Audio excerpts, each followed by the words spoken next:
guys, and welcome back to my channel. For those of you who are coming here for the first time, this channel is all about wellness, about working out, about yoga. Today I wanted to make a video about my first trimester. I'll talk a little bit about how I found out that I was pregnant, and also about like the symptoms and basically the experience of the first trimester. When I found out, when I felt that I was pregnant, was when I was in Nagpur for an intense dance camp with my teacher. Many of you might know that I practice Mohiniyattam, and my teacher had asked me to come to her dance studio in Nagpur for about 5 days, during which we would do intense practice.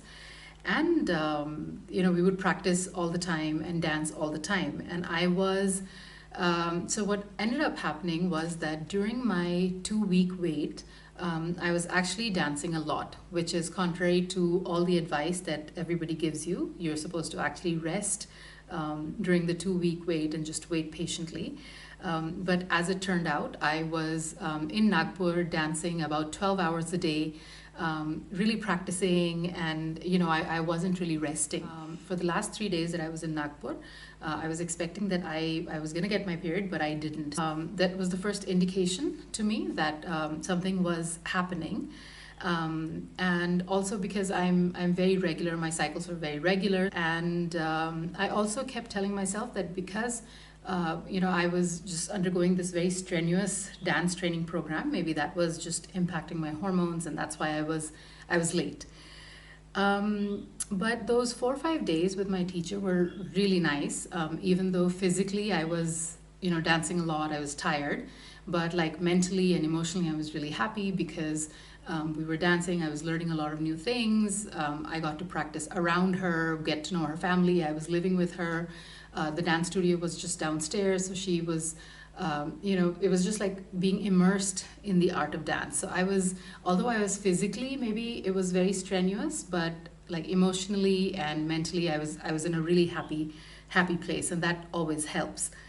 And I remember towards the end of my time in Nagpur, I started to feel a little faint towards like the end of the day. But then I would just say that it's because, I've been there for so many days, and, it's just catching up with me, or maybe I need to sleep more. So I didn't really think too much about it. But yes, because my period was late, I was a little concerned. But I decided not to really worry about it while I was in Nagpur.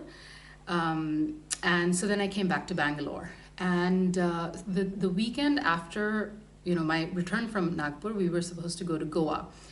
And I still hadn't gotten my period, and I knew that I should probably test, because we were going to Goa, and Goa can is a place where you're going to party, you're going to drink a lot and stuff like that. So I wanted to just make sure that that there's nothing that I had to take care of.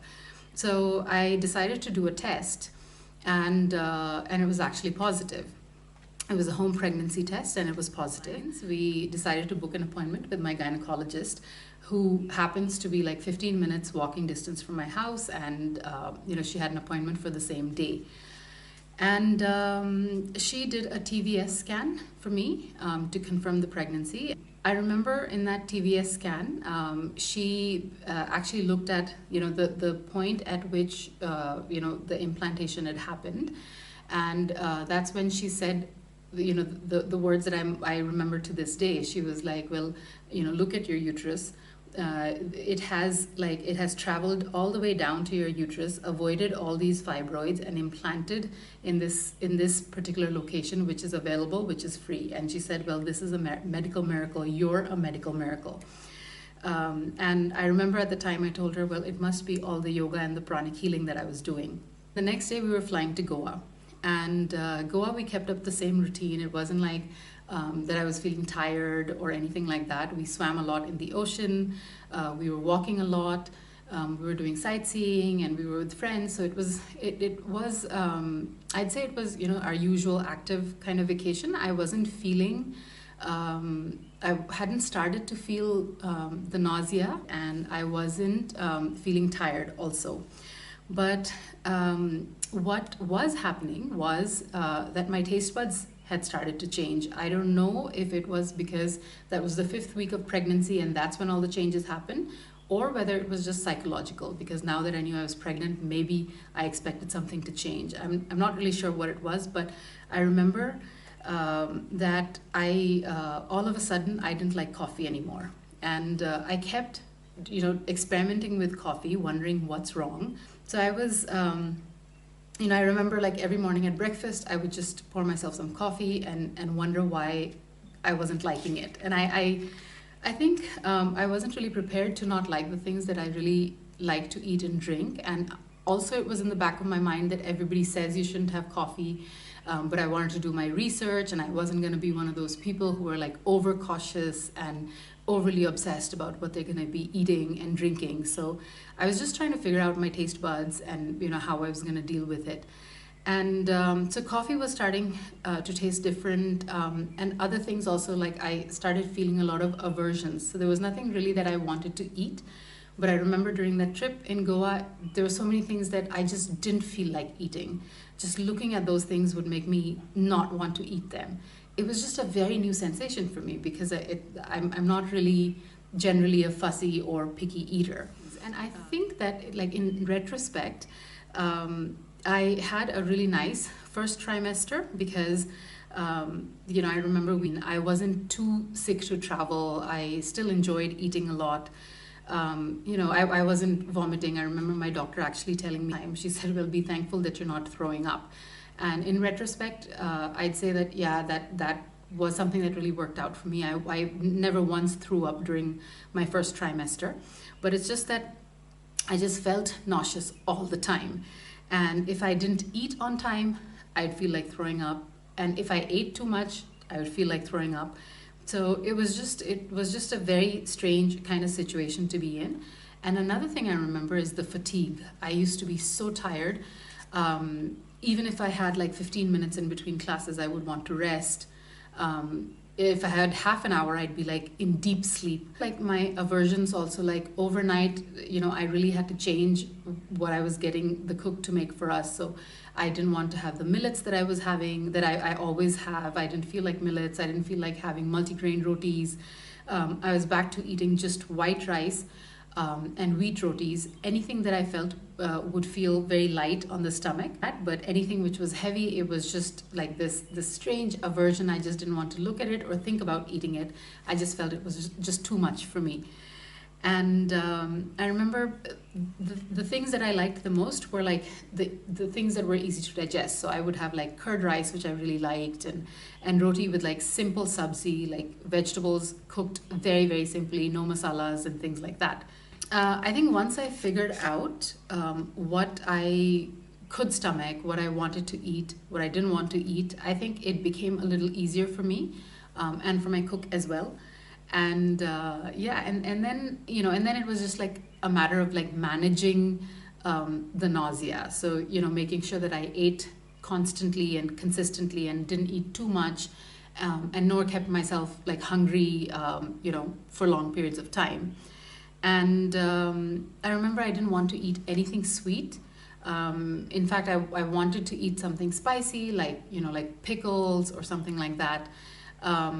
But yeah, definitely sweet things were off the table, and I kept drinking a lot of like ice cold water. It just somehow made me feel a lot better, because I've spoken to a lot of women and they talk about this fatigue and this nausea that happens in the first trimester, how they've had to go to work and they're just throwing up all the time at work, and taking like bathroom breaks just to throw up. So thankfully that, like, I didn't really experience any of that. When I was teaching my classes, whether it was because I was just distracted or it was because movement was really helping, I'm not sure what it was, but I could keep doing my classes. I was energetic during class, but as soon as I would finish class, I would just need to go to sleep. So I would like just crash on the bed or on the couch, and I would just need to just rest it out. And eventually I just stopped fighting it. I just said that if I needed to sleep, I would just sleep.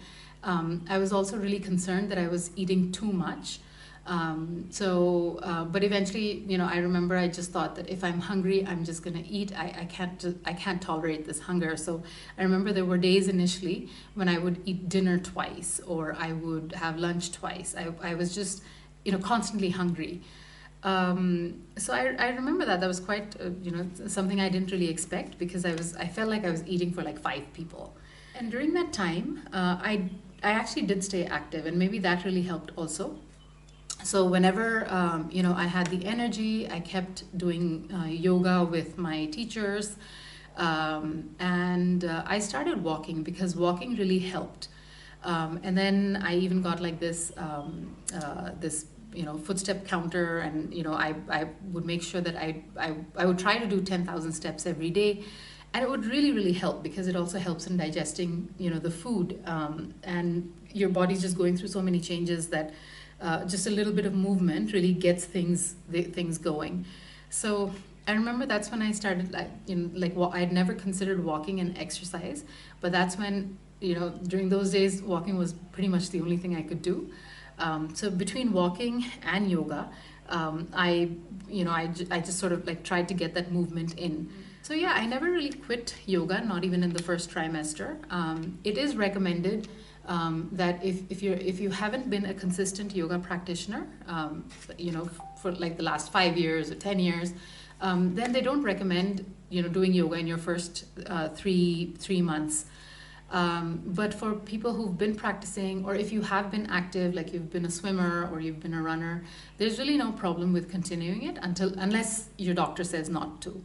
So similarly for me, my doctor really didn't have any problems with me continuing yoga. I was, of course, very careful with what I was doing. I didn't push myself to do things that were too challenging, I especially did not do the advanced asanas, because I remember in the first trimester I could sense that there was a change in my body. I could actually feel a kind of soreness in my abdomen, an internal soreness, and I didn't want to take a chance with that. So I kept practicing, I kept even demonstrating in class, but I was very, very careful. And being an advanced practitioner, that's something that I know how to do. So I could take that chance. I could continue my practice. But yeah, if you're not, then you should rethink, doing yoga or anything else that's too strenuous, or just too much for you. I remember I just wanted to feel better. If you just expend all this energy on just yoga practice or any other kind of workout that you do, then it's not really going to leave you much energy for the rest of the things that you need to do. So I remember I had to give my first level Sanskrit exam. And the way I prepared for that was just pacing up and down my hallway, because that's the only way I was feeling okay. That's the only thing that would keep the nausea down. And I remember memorizing all the the conjugations and the declensions, walking up and down the hallway, and somehow I managed to get through that exam. Elaichi also helped me, cardamom. So I was constantly chewing on cardamom. It just helped calm down my stomach and keep the nausea at bay, and it also it has digestive properties, so I think it really helped keep the food down also, because in the first trimester your body, the hormones are just all over the place, and that does impact your digestion.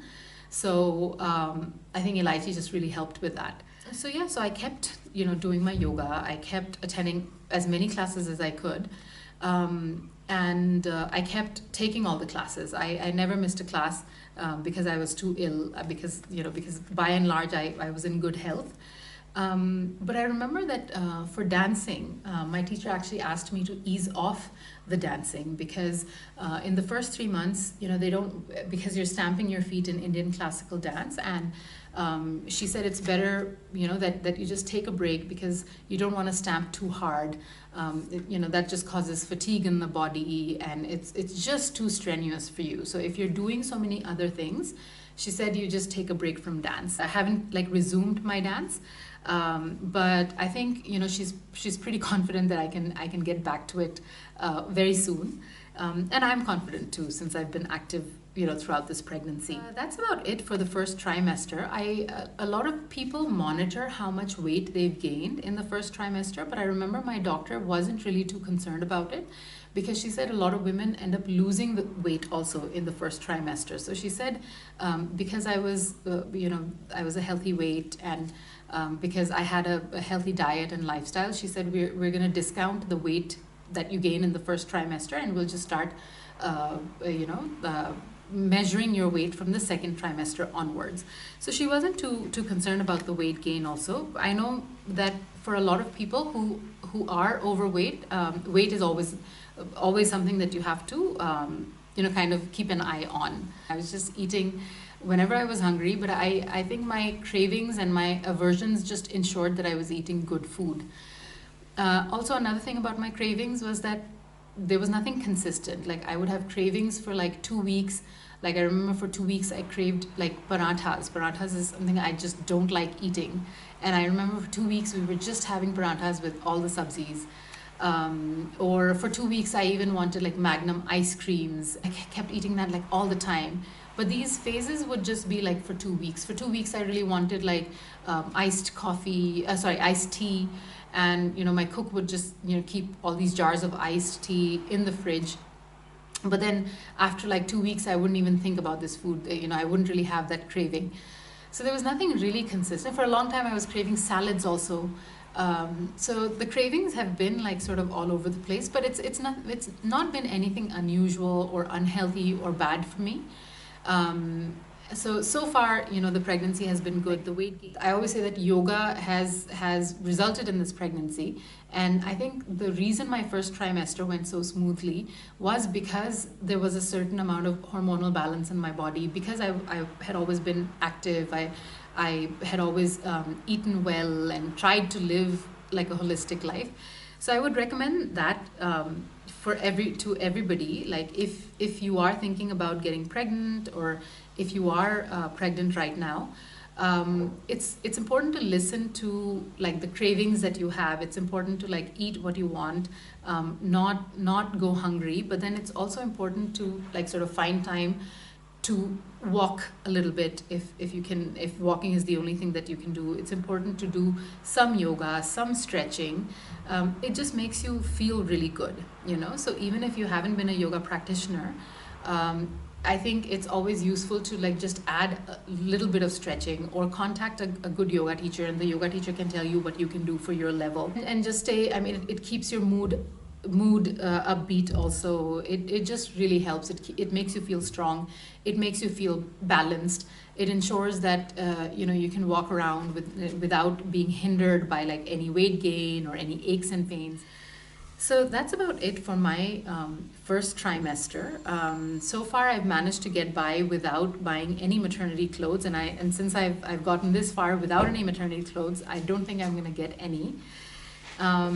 Make sure to watch my video. I made another video before this one about my journey to conception, in which I raise very important points about health and fitness for women who are trying to conceive.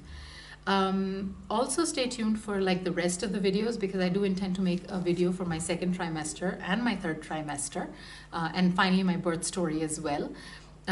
So far, things have been really good. I've been enjoying my pregnancy. It's a new experience for me. It's something that I've wanted, and all the women in my life have been so supportive. Everybody's so excited about the baby that's gonna be here.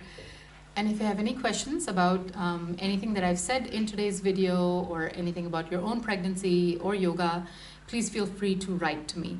And so that's it for today. Before you go, don't forget to like and subscribe and share this video. Thank you.